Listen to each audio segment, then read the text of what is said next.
Alright, so let's talk about the Samsung Galaxy S26 Ultra. This phone has been making waves long before it's even out, and the biggest buzz? The processor. But trust me, it's not as straightforward as, it's just another Snapdragon. Nope. There's a twist. So here's the deal, the S26 Ultra is getting Qualcomm's Snapdragon 8 Elite, but Samsung's version isn't the same one everybody else is getting. They've basically got the VIP edition of the chip. Clock speeds are bumped up to 4.74 GHz instead of 4.61. Now I know, those numbers sound tiny, like, who cares about 0.13 GHz?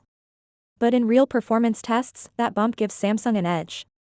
Single-core scores are hitting around 4,000, which is just enough to make it the fastest kid on the block. If you want to see Snapdragon at its best, you'll probably want the S26 Ultra. But, here comes the moment, Samsung is still giving us the same 5,000 mAh battery. No upgrade. Meanwhile, Apple's stuffing bigger batteries into the iPhone 17 Pro. So while the chip is faster, the question is, how long will it last if you're gaming, recording 8K video, or just living on TikTok all day?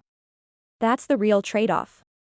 Now let's touch on Exynos, because Samsung's been dying to bring its own processors back into the S series. Remember the Exynos 2500? It missed the Galaxy S25 and ended up on the Z Flip 7 instead. And now, for the S26, Samsung had this big dream of a 2nm Exynos.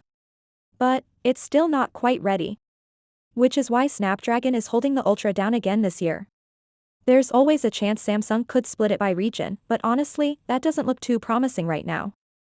And just when you think that's it, here comes the name confusion. Everyone thought it would be Snapdragon 8 Elite Gen 2. Simple, clean. But nope, leaks are saying Qualcomm might actually call it Snapdragon 8 Elite Gen 5. Gen 5? Even though the chip's codename is SM8850. So either Qualcomm is skipping numbers just for fun, or they're trying to sound way ahead of the game.